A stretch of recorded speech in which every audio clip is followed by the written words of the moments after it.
Ya, salah satu warga Kelurahan Jagakarsa, Jakarta Selatan tidak dapat menggunakan hak suara saat pemilihan kepala daerah DKI Jakarta Rabu kemarin. Ia kecewa kehilangan hak suara meskipun memiliki kartu tanda penduduk. Warga RT 10 RW 6 Kelurahan Jagakarsa ini kesal lantaran namanya tidak masuk daftar pemilih tetap di tempat pemungutan suara 77 di lingkungan tempat tinggalnya. Ia tidak sendiri, masih ada 11 warga lain yang kehilangan hak suara. Padahal ia sudah lebih dari 4 tahun tinggal di lingkungan tersebut dan memiliki kartu tanda penduduk yang masih berlaku. Sebelumnya, ia sudah mengurus pembuatan kartu tanda penduduk elektronik sejak 4 bulan lalu.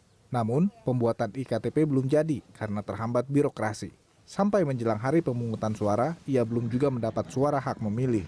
Kenapa harus bilang nggak boleh lagi ikut? Nah ini udah edaran KPU-nya bahwa harus ada KTP elektronik kalau yang nggak dapat surat undangan. Ya otomatis saya nggak bisa ikut. Kecewa banget, saya sangat kecewa. Satu suara, ini katakan satu TPS. Yang lain-lainnya gimana? KPUD DKI Jakarta menganggap apa yang terjadi pada beberapa warga DKI Jakarta ini sebagai kesalahan administrasi ketika mendata warga pemilih di setiap wilayah.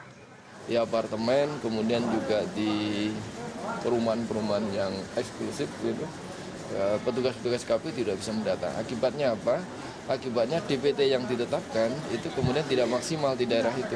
Nah, DPT itu kemudian ditetapkan berdasarkan data yang diperoleh dari petugas pemutakhiran data pemilih.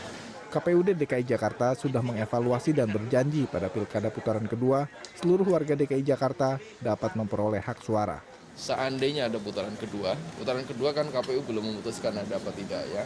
Seandainya ada putaran kedua, maka pemilih yang akan dijadikan pemilih dalam putaran kedua, pertama adalah sudah pasti pemilih dalam DPT di putaran pertama.